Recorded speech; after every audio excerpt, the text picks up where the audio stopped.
In this video, I'm going to show you a bunch of different weapons that you can make with your hand. This is my target. It's a lamppost.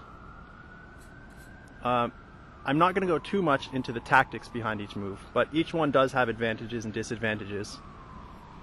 To start, knife hand technique, and you want to hit with the fleshy part of your hand there. Don't hit with the wrist, especially don't hit with this bony part here, and don't hit with your fingers. You want to aim with the fleshy part here. So that's the knife hand technique, and you can also go knife hand on that side.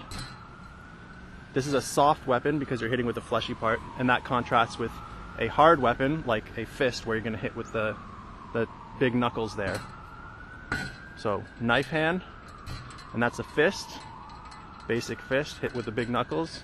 And you can actually do this technique with a half rotation or a full rotation. Each of those has different situations in which you'd want to do that. Next, ridge hand.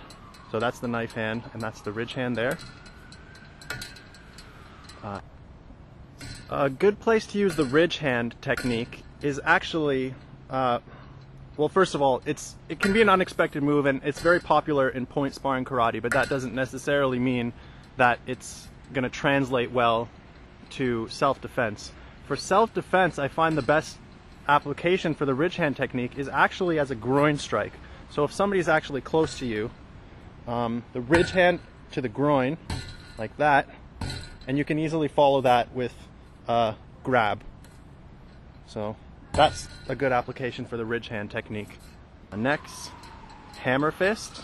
Again, this is a soft technique, hitting with the fleshy part of your hand. You can do that on both sides.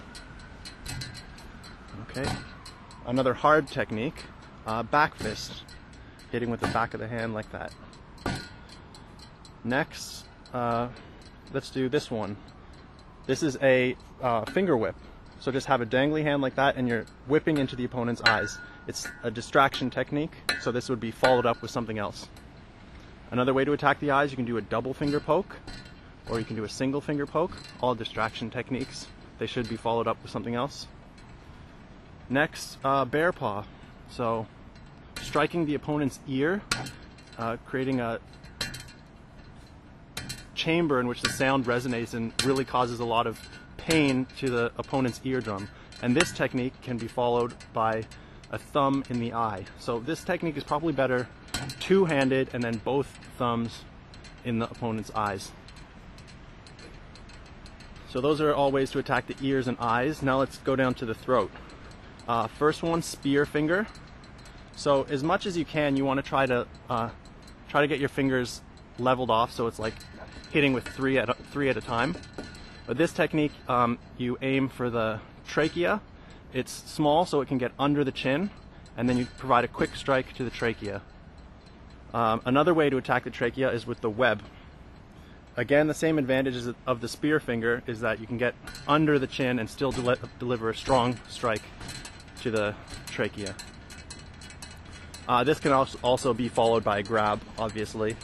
And there's two ways to do that grab. You can try to get on either side of the trachea there, and you'll actually find there's a little notch you can hold on to, or you can get one thumb on the trachea and the other part of your hand grab around the meaty part of your opponent's neck, and you'll be able to get a really strong grip on the neck by doing that.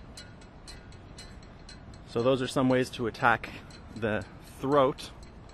Next, let's do some ways to attack pressure points. So this is a good one, Phoenix Eye technique. So the thumb here is strengthening this knuckle, which is extended, so providing additional force there. And you can use this to attack weak points, like maybe go for the temple and try, if your hand is developed, is strong enough, you can hit the temple hard and go for an increased chance for a knockout. But you can also use this to dig into pressure points, and a good one is right where the jaw line meets the ear. If you dig in there under the ear, you can cause an excruciating pain. Okay, some more techniques. So we saw the spear finger. That's used to attack the opponent's trachea. But if you don't want to develop the strength in your fingers, or you don't feel like your finger strength is developed enough to do the spear finger technique, you can do the strike this way.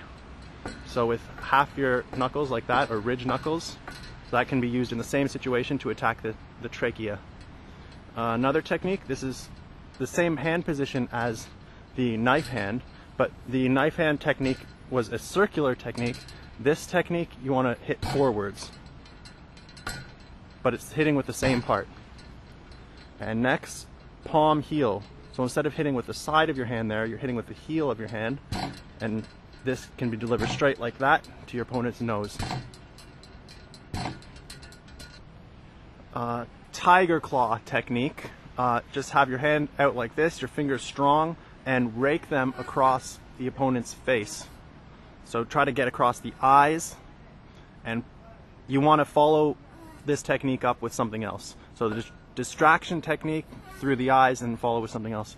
Another way you can use this technique is actually if you get behind the opponent and you want to bring their head back. So imagine you're behind the opponent here, your hand comes around, you grab in front of the face, you rake your hands back and you grab onto something. You're either going to get their nostrils or their eye sockets, and their head will come back, and that'll allow you to follow up with something else. Their neck, the front of their neck will be exposed. Fish hook technique, so with a curved finger like that, you get it in the opponent's mouth, grab, hook their cheek, and yank it. So that's the fish hook technique.